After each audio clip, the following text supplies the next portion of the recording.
Makanya kadang-kadang Tuhan harus pakai masalah. Tuhan pakai yang namanya pengkhianatan, duka cita, air mata. Hanya satu pribadi yang selama ini kau cuekin. Kau gak pernah peduliin dia. Hanya dia yang akan stay. Dulu kan ketika lagi happy kan, hati kita ini kayak kamar kan. Kesibukan, karir, teman-teman, ya kan, harta, hobi, sampai Tuhan, pemilik hati kita, gak punya tempat. Tapi ketika duka cita datang, mungkin namanya dipecat, mungkin namanya putus kontrak, mungkin namanya diputusin, whatever it is. Kan sedih, temen kan pergi, kesibukan mulai gak ada, hobi juga gak bisa dikerjain, sehingga ada ruang menganga di sini yang memang Tuhan tunggu. Karena kita terlalu banyak mengisi hati kita dengan yang bukan dari Tuhan.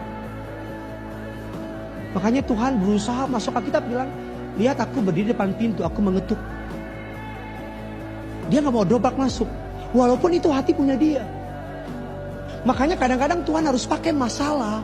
Tuhan pakai yang namanya pengkhianatan, duka cita, air mata. Air mata pertobatan itu menyucikan hidup kita loh. Kadang-kadang ketika kita menangis sama Tuhan, hancur hati, kita bilang, Tuhan sakit, Tuhan aku gak terima, aku begini-gini. Itu sebenarnya kita sedang dipulihin, disuciin sama Tuhan. Jadi ketika temanmu meninggalkan engkau, kesibukanmu mulai kurang, engkau mulai gak punya apa-apa, ketika engkau berada di lembah kekelaman, ruang hatimu mulai kosong, Tuhan bilang, aku bisa masuk sekarang kan? Aku bisa masuk sekarang kan, kata Tuhan. Kan teman kamu udah ninggalin kamu. Kan kamu udah gak sibuk kayak dulu lagi. Kan dulu kamu kan sibuk, kamu kan manajer di kantor. Kamu gak pernah punya waktu buat aku, kata Tuhan. Ketika kamu sekarang dalam keadaan lembah kekelaman, karena itu yang saya alami, itu yang saya lewatin. Ketika saya semua pergi meninggalkan, banyak ruang kosong di hati saya. Di situ Tuhan menjumpai saya. Di situ Tuhan datang sama saya. Saya kenal Tuhan lebih lagi. Itu yang dialami oleh Ayub, itu yang dialami ketika dia kaya, ketika semuanya baik. Gak ada tempat di hatinya buat Tuhan. Bukan berarti Ayub gak benar, Ayub orang benar. Tapi baca Alkitab, Ayub 40 dia bilang, aku melihat sendiri siapa Tuhan itu. Kalau iblis gak bisa bikin kau berhenti mencintai dia, Tuhan, bisakan isi hidupmu dengan kesibukan. Sehingga Tuhan gak punya tempat. Makanya harus datang masa sukar.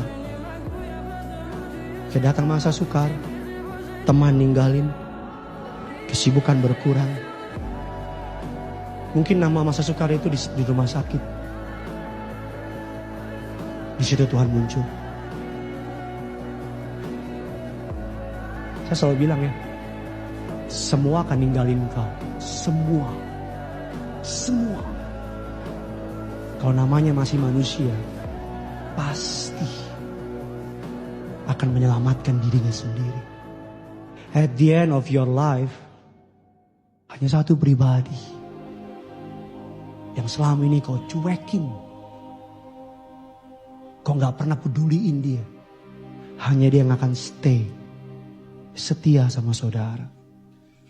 Namanya Yesus. Namanya Yesus. Pesan saya sebagai hamba Tuhan, jangan mentok dulu,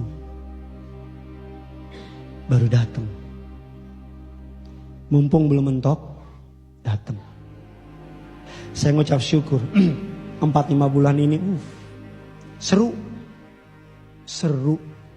Gideon diproses sama Tuhan, seru. Sesama istri saya diproses, mantap. Nano, rame rasanya. Saya tahu siapa teman saya tahu siapa sahabat saya tahu prioritas saya siapa. Saya menemukan panggilan saya yang sebenarnya dari Tuhan. Justru di momen-momen ini. Orang merancangkan yang buruk, tapi Tuhan merancangkan yang baik. Semangat. Anak-anak muda, semangka.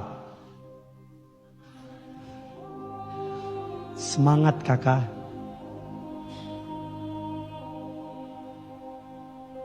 Itu ada orang ketawa di sebelah sana, itu dia. Itu dia bagian-bagian yang orang yang baru ngerti nanti malam.